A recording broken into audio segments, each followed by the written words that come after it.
स्वागत है जी आपका। तो आज हम क्वेश्चन नंबर 15 करेंगे। For what value of n are the n term of two APs. तो कह रहा है कि कौन सी वैल्यू होगी n की, ठीक है, और are the n term of A P, जो कि n टर्म होगी ए पी की। ए पी सीरीज हमारे पास दो रखी हैं, वो कौन कौन सी है? 63, 65, 67 और एक ए पी सीरीज सेकेंड वाली है 3, 10 एंड 17 इक्वल। ठीक है, तो ऐसी कौन सी टर्म होगी ए पी में, एन की वैल्यू फाइंड आउट करनी है जिसमें ये दोनों सीरीज की वैल्यू जो है वो सेम आए। हम ए पी सीरीज लिख लेते हैं। फर्स्ट ए पी सीरीज हमारे पास कौन सी होगी? फर्स्ट जो ए पी सीरीज है वो हमारे पास है 63, 65, 67। ठीक है जी। अब इसमें हम ए की वैल्यू निकाल लेंगे, 63 आ जाएगा। डी की वैल्यू निकाल लेंगे, वो 65 में से 63 माइनस कर दें, यानी कि A2 में से A1 करेंगे, आंसर आ जाएगा यहाँ पर 2। तो ए एन का फॉर्मूला लगा लेंगे बेटा हम। यहाँ पर फॉर्मूला होता है A plus n minus 1 into D.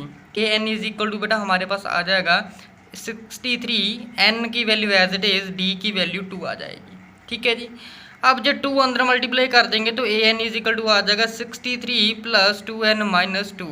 अब 63 में से जो 2 माइनस कर देंगे तो आंसर ए एन का आ जाएगा 61 प्लस 2n। ठीक है जी। Let's say this is equation number 1। A n की वैल्यू आ गई फर्स्ट सीरीज से। इसी तरीके से हम जो है सेकेंड सीरीज लिख लेंगे जिसमें 3, 10, 17 नंबर दे रखा है। ए की वैल्यू जो इसमें 3 आ जाएगी, डी की वैल्यू A2 में से A1 माइनस कर देंगे, यानी कि 10 में से 3 माइनस करेंगे तो 7 आ जाएगा। तो अगेन ए एन की वैल्यू फाइंड आउट कर लेंगे, तो a n is equal to होता है A plus n minus 1 into d. तो a n as it is आ जाएगा, ए की वैल्यू बेटा 3 आ जाएगी, plus n minus 1 as it is आ जाएगा, तो डी की वैल्यू जो है वो 7 आ जाएगी। अगेन मल्टीप्लाई कर देंगे अंदर तो आ जाएगा 3 प्लस 7n माइनस 7। तो 3 में से माइनस 7 करेंगे तो ए एन की वैल्यू जो आ जाएगी बेटा वो आ जाएगी -4 प्लस 7n। ठीक है जी। तो ये आंसर आ जाएगा हमारे पास। जहाँ पर ये सीरीज आ गई है बेटा हमारे पास। Let's say this is equation number 2।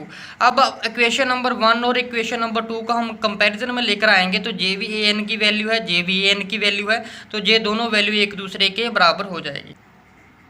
Compare equation 1 and 2। तो ए एन है, दोनों साइड बराबर है, तो इसीलिए 61n plus 2n is equal to आ जाएगा बेटा हमारे पास -4 प्लस 7n। तो यहाँ पर हम 7n वाली टर्म एक साइड कर लेंगे, विदाउट n वाली टर्म जो है वो हम एक साइड कर लेंगे। ठीक है जी। तो यहाँ पर n नहीं है, ये ओनली 61 प्लस 2n है। तो 61 है, ये -4 इस साइड जाके पॉजिटिव का हो जाएगा, 61 प्लस 4, ये 2n प्लस क्या दूसरी साइड जाके माइनस, तो 7n माइनस 2n हो जाएगा। और 61 में 4 ऐड कर देंगे बेटा 65 आ जाएगा। तो 7n में से 2n माइनस करेंगे तो कितनी n आ जाएगी बेटा 5n। अब यहाँ से बेटा हम n की वैल्यू निकाल लेंगे, तो n की वैल्यू यहाँ से आ जाएगी, ये देखो बेटा डिवाइड में चला जाएगा। n is equal to 65 divided by कितना आ जाएगा बेटा 5। तो ये आंसर आ जाएगा n की वैल्यू 13। तो 13 इसका बेटा आंसर आ जाएगा। क्वेश्चन नंबर हमारे पास 16 है। Determine the A P whose third term is 16 and seventh term exceed the fifth term by 12। तो ए पी सीरीज जो है फाइंड आउट करनी है। कह रहा है कि जिसमें जो थर्ड टर्म है वो 16 है और जो सेवन्थ टर्म है वो हमारी 5 टर्म से 12 ज़्यादा है। ठीक है जी। तो सीरीज बना के देनी 16। तो इसमें सबसे पहले हमें जो चीज़ गिवन दे रखी है वो लिख लेंगे। तो गिवन हमारे पास A3 की वैल्यू दे रखी है 16 आ जाएगा। ठीक है जी। और A3 की वैल्यू जो है कैसे लिखा जाता है, A में अगर हम 2D ऐड कर दे तो किसके बराबर आ जाएगा बेटा A3 मतलब कि 16 के बराबर आ जाएगा। चीज़ और दे रखी है जो A7 है वो किसके बराबर होगा, वो होगा A5 में अगर हम 12 ऐड कर दें। तो एक ये कंडीशन इसमें दे रखी है हमें। ठीक है जी। तो सेकंड वाली कंडीशन को भी सोल्व कर लेते हैं। यहाँ पर A7 है बेटा, A7 को किस तरीके से लिखेंगे, A में अगर हम 6D ऐड कर दें। A5 है, A5 हम किस तरीके लिखेंगे, A में अगर हम बेटा 4D ऐड कर दें, प्लस जी आ जाएगा 12। ठीक है जी। अब A से तो A कैंसिल हो जाएगा, जो 4D साइड जाके 6D में माइनस हो जाएगा। तो 6 में से 4D हम माइनस कर देंगे तो बेटा आंसर आ जाएगा 2D। 2D is equal to 12 के बराबर आ जाएगा। D की वैल्यू बेटा यहाँ से हमारे पास 6 निकल के आ जाएगी। अगर D की वैल्यू बेटा हमारे पास अगर यहाँ पर 6 है तो यहाँ से बड़ी ही आसानी से हम जो है A की वैल्यू निकाल सकते हैं। तो ये डी की वैल्यू 6 है, इसमें पुट कर देंगे तो a प्लस 2 ऑफ डी की वैल्यू 6 है इज इक्वल टू 16 आ जाएगा।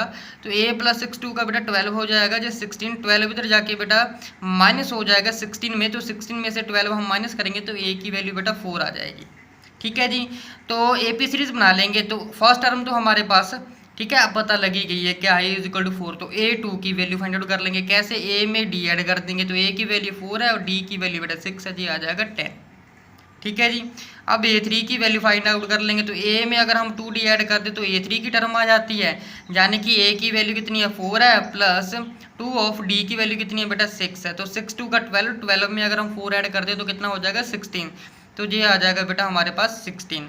तो देयरफॉर जो हमारे पास सीरीज बन के रेडी होगी वो हो जाएगी 4 10 16, इस तरीके से चलती जाएगी। तो बेटा ये हमारे पास सीरीज आ गई है। क्वेश्चन नंबर 17 में दे रखा है कि find the 20th term from the last of the AP3 8 13 to 53। तो 20th टर्म फाइंड आउट करनी है, बट लेकिन AP सीरीज के लास्ट टर्म से। कहने का मतलब है AP सीरीज यहाँ से शुरू हो रही है बट लेकिन यहाँ से फाइंड आउट करनी है। तो इट मीन्स 253 पहले आएगा। ठीक है जी। तो यहाँ से A की वैल्यू हो जाएगी, इसके बाद ऐसे ही चलती जाएगी सीरीज। ठीक, 3 8 13 up to so on, last term है 253। ओके जी, ये चीज़ हमें दे रखी है क्वेश्चन में। अब बेटा करना है क्या है यहाँ से, अब हम यहाँ से देख रहे हैं कि 3 के बाद 8 आ रहा है, 8 के बाद a के बाद सीधा क्या आ रहा है बेटा 13 आ रहा है। तो हम यहाँ से कॉमन डिफरेंस निकाल लेते हैं। d की वैल्यू कितनी आ जाएगी 8 माइनस 3 आ जाएगा 5 जी, d1 आ गया। d2 की वैल्यू निकाल लेते हैं तो 13 में से 8 माइनस करेंगे तो बेटा 5 आ जाएगा। तो कॉमन डिफरेंस तो 5 5 आ रहा है। ठीक है जी, ये निकाल लिया। अब क्वेश्चन में पूछे कि 20th टर्म फाइंड आउट करनी है, वो भी लास्ट से यहाँ से शुरू करनी है। इट मीन्स हम सबसे पहले 253 को आगे लिख लेंगे। ठीक है जी। तो 253 के बाद कौन सा नंबर आएगा, आगे नहीं जाना पीछे जाना, मतलब 5 5 का तो डिफरेंस है ही, कॉमन रेशियो हमने निकाले। तो 253 में से हम 5 माइनस कर देंगे तो आंसर कितना आ जाएगा बेटा हमारे पास, वो आ जाएगा 248। इस तरीके से सीरीज चलती जाएगी। अब लास्ट टर्म जो है 3 हो जाएगी, यहाँ पर उल्टा कर दिया सीरीज का। ठीक है जी, पता चल गया। तो a की वैल्यू कितनी आ जाएगी 253, d की वैल्यू तो 5 है, से an का फॉर्मूला लगा लेंगे, किसके बराबर हो जाएगा। अच्छा, क्वेश्चन में कह रहा है कि जो A20 है वो फाइंड आउट करनी है, मतलब जो n की वैल्यू है वो 20 क्वेश्चन में दे रखा है। तो n इज इक्वल टू 20 जो है वो भी क्वेश्चन में दे रखा है। ठीक है जी।